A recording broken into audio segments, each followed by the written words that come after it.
श्री लंका में security force आधी रात उस मकाम पर पहुंची जहां दारुल हुकूमत कोलंबो में सदारती महल के करीब मुजाहिरीन गुज़िश्ता 104 दिनों से कैंप लगाकर हुकूमत के खिलाफ मुजाहरा कर रहे हैं।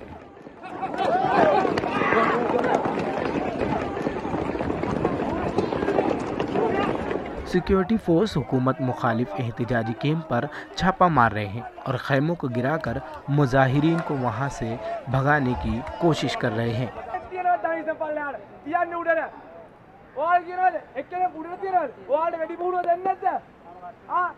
एहतजाज के मुंतज़मीन ने बताया कि फोर्स की इस कार्रवाई में कम अज़ कम 50 मुजाहिरीन जख्मी हुए हैं, जिनमें कुछ सहाफ़ी भी शामिल हैं।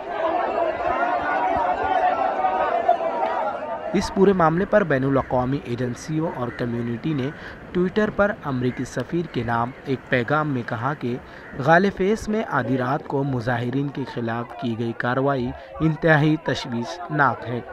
हम इंतज़ामिया से अपील करते हैं कि वो तहम्मुल का मुजाहरा करें और इस कार्रवाई में ज़ख्मी होने वालों को जल्द अज़ जल्द तिब्बी इमदाद फराहम करें।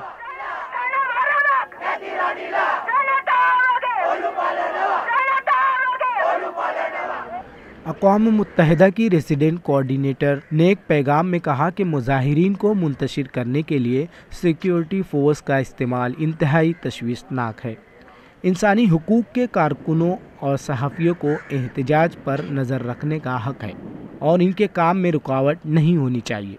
हुकूमत की तरफ से मुजाहिरों को दबाने के लिए या एहतजाज के लिए किसी मकाम पर मुजाहिरीन के पुरअमन इज्तिमा के ख़िलाफ़ भी इक़दाम श्रीलंका में सियासी इस्तेहकाम और माशी सूरत हाल को मज़ीद धचका दे सकता है।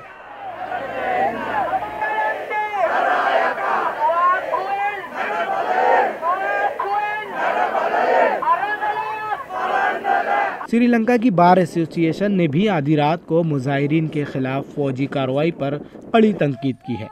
श्रीलंका के इंसानी हुकूक कमीशन ने भी इस कार्रवाई पर कड़ी तनकीद करते हुए इसे लोगों के इंसानी हुकूक की खुली खिलाफ वर्जी करार दिया। कमीशन ने कहा कि वो खुद इस मामले की जांच करेगा ताकि अमन व अमान कायम किया जा सके।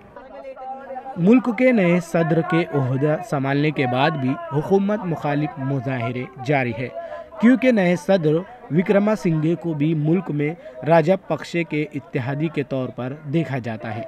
Bureau report, ETV Bharat.